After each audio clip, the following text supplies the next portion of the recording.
School education department government of Andhra Pradesh వారు ప్రత్యేక అవసరాలు కలిగిన విద్యార్థుల గురించి విడుదల చేసినటువంటి GOMS నంబర్ 14 గురించి ఈరోజు మనము తెలుసుకుందాము. ఈ వీడియోను పూర్తిగా చూడండి, మధ్యలో ఎక్కడా కూడా స్కిప్ చేయకండి. మన ఛానల్ని సబ్స్క్రైబ్ చేసుకోండి. సబ్స్క్రైబ్ చేసుకున్నట్లయితే నేను పెట్టబోయే CWSNకు సంబంధించినటువంటి విద్యా విషయాలు మీ యూట్యూబ్లో ఎప్పటికప్పుడు కనపడుతూ ఉంటాయి. ఈ జీవో యొక్క ముఖ్య ఉద్దేశం ఏమిటంటే 6 నుంచి 10వ తరగతి వరకు గల వివిధ పరీక్షలలో మరియు SSC పరీక్షలలో వారికి గల వివిధ రకాలైన మినహాయింపులు మరియు రాయితీల గురించి చెప్పడం జరిగింది. ఈ జీవో 31వ తేదీ 1వ నెల 2019లో విడుదల చేయడం జరిగింది. CWSN విద్యా విషయంలో ఈ జీవో ఒక మైలురాయి అని చెప్పవచ్చును. ఎందుకంటే దేశంలోని ఏ ఇతర రాష్ట్రాలు కూడా CWSN వారికి విడుదల చేయలేనన్ని జీవోలు మన ఆంధ్రప్రదేశ్ ప్రభుత్వము ప్రతిష్టాత్మకంగా CWSN వారికి అన్ని జీవోలను విడుదల చేసింది. ఈ ఒక్క జీవోనే కాదు, ఇంకా చాలా రకాల జీవోలు కూడా ఉన్నాయి. అవన్నీ కూడా మీకు ఎక్స్ప్లెయిన్ చేయడం జరుగుతుంది. ముందుగా ఇప్పుడు GOMS నంబర్ 14 గురించి తెలుసుకుందాము. ఈ GOMS నంబర్ 14 అనేది RTE యాక్ట్ 2009 మరియు RPWD యాక్ట్ 2016లోని విషయములకు అనుగుణంగా ఏర్పాటు చేయడం జరిగింది. దీని యొక్క ముఖ్య ఉద్దేశం ఏమిటంటే మాధ్యమిక స్థాయిలో CWSN విద్యార్థులు వారి యొక్క సెకండరీ ఎడ్యుకేషన్ని సక్సెస్ఫుల్గా పూర్తి చేయించడం.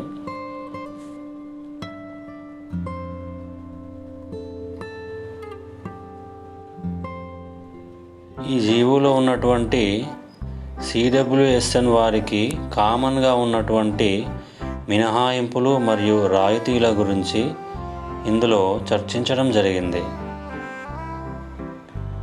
మొదటి విషయము 6 నుండి 10వ తరగతి వరకు చదివేటటువంటి అందరూ CWSN విద్యార్థులకు ఈ యొక్క కన్సెషన్స్ మరియు ఎగ్జెంప్షన్స్ మినహాయింపులు మరియు రాయితీలు వర్తిస్తాయి.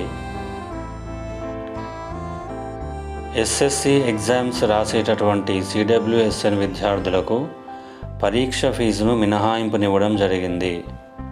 మరియు ఒక్కొక్క గంటకి 20 నిమిషాల చొప్పున 3 గంటల వ్యవధి కలిగినటువంటి పరీక్షలో మొత్తం 60 నిమిషాలు ఎక్కువగా అడిషనల్ సమయం ఇవ్వడం జరిగింది. CWSN విద్యార్థులకు పబ్లిక్ ఎగ్జామినేషన్లో జంబ్లింగ్ సిస్టమ్ని అవాయిడ్ చేయడం జరిగింది. మరి అంతేకాకుండా వారికి అదే స్కూల్లో లేదా దగ్గరలో ఉన్నటువంటి పరీక్షా కేంద్రాన్ని సెంటర్గా ఏర్పాటు చేయాలని ఈ జీవో చెప్తుంది. ఇక 2వ పేజీలో అవసరమైనటువంటి CWSN విద్యార్థులకు ఒక స్క్రైబ్ని లేదా ఒక ప్రాంప్టర్ని కూడా ఏర్పాటు చేసుకోవచ్చు. అంతేకాకుండా ఇక్కడ 6వ పాయింట్ ఒకసారి గమనించండి. CWSN విద్యార్థుల యొక్క పరీక్షల విషయంలో ట్రైన్డ్ టీచర్ను ఉపయోగించుకోవాలి. అనగా ఇన్విజిలేషన్ చేయడానికి మరియు ప్రశ్నాపత్రాలను మూల్యాంకనం చేయడానికి ప్రత్యేక శిక్షణ పొందినటువంటి ఉపాధ్యాయులను ఉపయోగించుకోవాలి.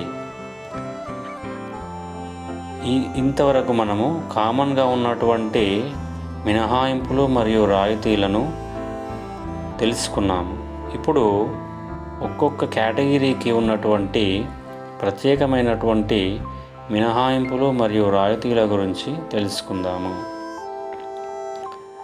బ్లైండ్ వారికి ఉన్నటువంటి మినహాయింపులు మరియు రాయితీలు ఇక్కడ ఇవ్వడం జరిగింది.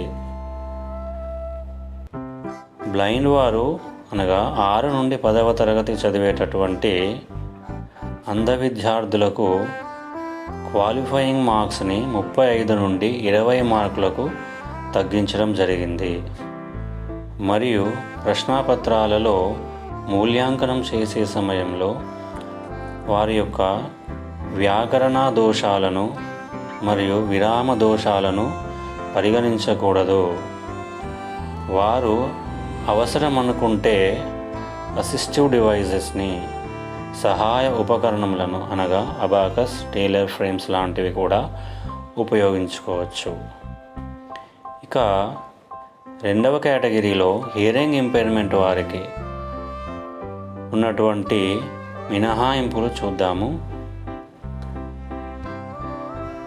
వీరు 6వ తరగతి నుండి 10వ తరగతి వరకు చదివేటటువంటి వినికిడి లోపము కలిగినటువంటి విద్యార్థులకు మినిమం క్వాలిఫైయింగ్ మార్క్స్ని 35 నుండి 20 మార్క్స్కి తగ్గించడం జరిగింది. అంతేకాకుండా మనకున్నటువంటి first language, second language, third language అనేటటువంటి 3 భాషలలో 2 భాషల మినహాయింపునివ్వడం జరిగింది. అనగా వారు తెలుగు, హిందీ, ఇంగ్లీష్ లాంగ్వేజ్లో ఒకే సబ్జెక్ట్స్ని వారు ఎంచుకొని ఆ ఒక్క సబ్జెక్టే పరీక్ష రాస్తారు. మిగతా 2 లాంగ్వేజెస్ నుంచి వారికి మినహాయింపునివ్వడం జరిగింది. ప్రశ్నాపత్రాలలో మూల్యాంకనం చేసే సమయంలో వ్యాకరణ దోషములను మరియు విరామ దోషములను పరిగణించకూడదు. వీరికి కూడా అవసరాన్ని బట్టి సహాయ ఉపకరణములను అందించవచ్చు. ఇక 3వ కేటగిరీ స్పెసిఫిక్ లెర్నింగ్ డిజేబిలిటీస్ అనగా ఖచ్చితమైన అభ్యసన వైకల్యము కలిగినటువంటి విద్యార్థులు. వీరికి 3వ భాష నుంచి మినహాయింపునివ్వడం జరిగింది. మరియు ప్రశ్నాపత్రాలలో వ్యాకరణ దోషములను, విరామ దోషములను పరిగణించకూడదు. అంతేకాకుండా వీరికి ఒక సింగిల్ సబ్జెక్టులో 20 మార్కులను మినహాయింపునివ్వడం జరిగింది. అనగా 35 మార్కులకు బదులుగా అందులో 20 మార్కులు తీసివేస్తే 15 మార్కులు వచ్చినా పాస్ అయిపోతారు. అనగా అన్ని సబ్జెక్టులలో కాదు, ఏ ఒక్క సబ్జెక్టులో మాత్రమే. లేదా ఈ 20 మార్కులను అన్ని సబ్జెక్టులకు సమానంగా డివైడ్ చేసుకోవచ్చు, విభజించవచ్చును.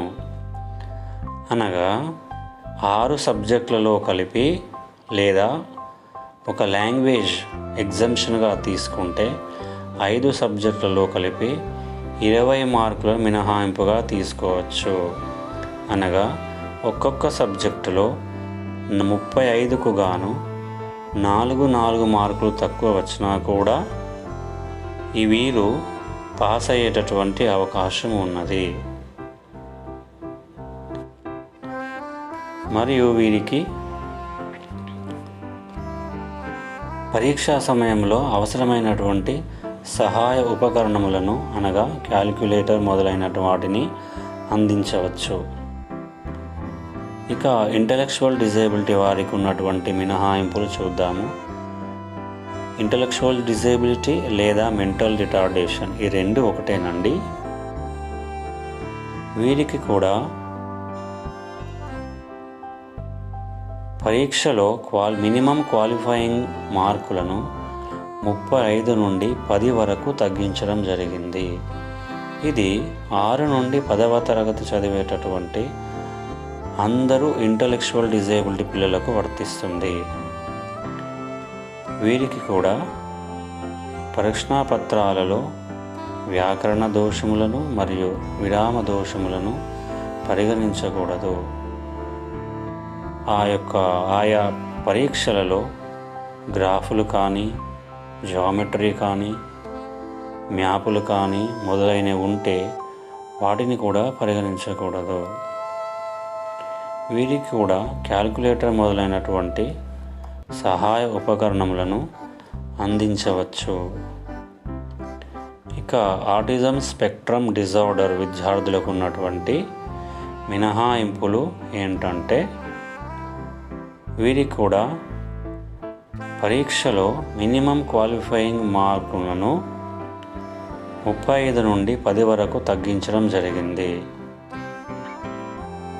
వీరికి కూడా ప్రశ్నాపత్రాలలో గల వ్యాకరణ దోషములను మరియు విరామ దోషములను, గ్రాఫులను, జియోమెట్రీ, రేఖాగణితము సంబంధించినటువంటి ప్రశ్నలను మరియు మ్యాపులను కూడా పరిగణలోనికి తీసుకోకూడదు.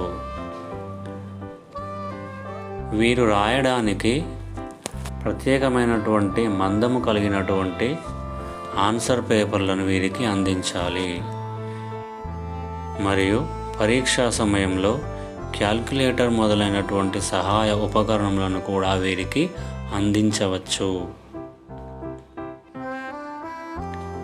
ఇంకా సిపి పిల్లలకు అనగా సెరిబ్రల్ పాల్సీ విద్యార్థులకు ఉన్నటువంటి రాయితీలు, వీరికి కూడా క్వాలిఫైయింగ్ మార్కులను 35 నుండి 10 వరకు తగ్గించడం జరిగింది. ప్రశ్నాపత్రాలలో వ్యాకరణ దోషములను, విరామ దోషములను, గ్రాఫులను, రేఖాగణిత విషయములను, మ్యాపులను కూడా పరిగణలోనికి తీసుకోకూడదు. వీరికి కూడా ప్రత్యేక మందము కలిగినటువంటి ఆన్సర్ స్క్రిప్ట్లను అందించాలి. క్యాల్కులేటర్ మొదలైనటువంటి సహాయ ఉపకరణములను అందించాలి. మరియు వారి సీటింగ్కి అనుగుణంగా చైర్, టేబుల్ మొదలైనవి ఉండాలి. ఇక లో విజన్ వారికి ఉన్నటువంటి మినహాయింపులు మరియు రాయితీలు, పరీక్ష రాసే సమయంలో మ్యాగ్నిఫైయర్స్ లేదా ఆప్టికల్ డివైజెస్, క్యాలిక్యులేటర్స్ వంటి వాటిని వీరు ఉపయోగించుకోవచ్చు. తర్వాత ఆర్థోపెడికల్లీ ఇంపైర్డ్ వాళ్ళకి అనగా అవయవ లోపం ఉన్నటువంటి విద్యార్థులకు ఉన్నటువంటి మినహాయింపులు, వీరు ఒక స్క్రైబ్ని ఏర్పాటు చేసుకోవచ్చు. ఒక లోవర్ స్టాండర్డ్ స్టూడెంట్ని అనగా 9వ తరగతి లేదా 8వ తరగతి నుండి ఒక స్క్రైబ్ని ఏర్పాటు చేసుకోవచ్చు. వీరికి కూడా పరీక్ష రాసే సమయంలో ఇబ్బందిగా ఉండకుండా తగినటువంటి చైర్ను మరియు టేబుల్ను ఏర్పాటు చేయాలి.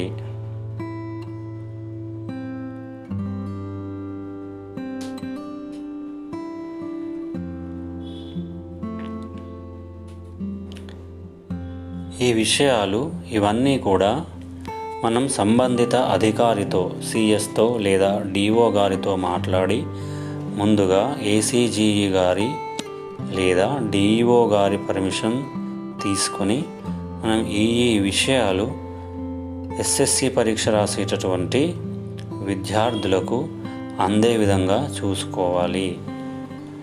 ఆ విధంగా మనమందరము చేద్దాము. సిడబ్ల్యూఎస్ఎన్ విద్యార్థులందరూ కూడా వారి యొక్క మాధ్యమిక విద్యను సక్సెస్ఫుల్గా పూర్తి చేసే విధంగా మన అందరము కృషి చేద్దాము. ధన్యవాదములు.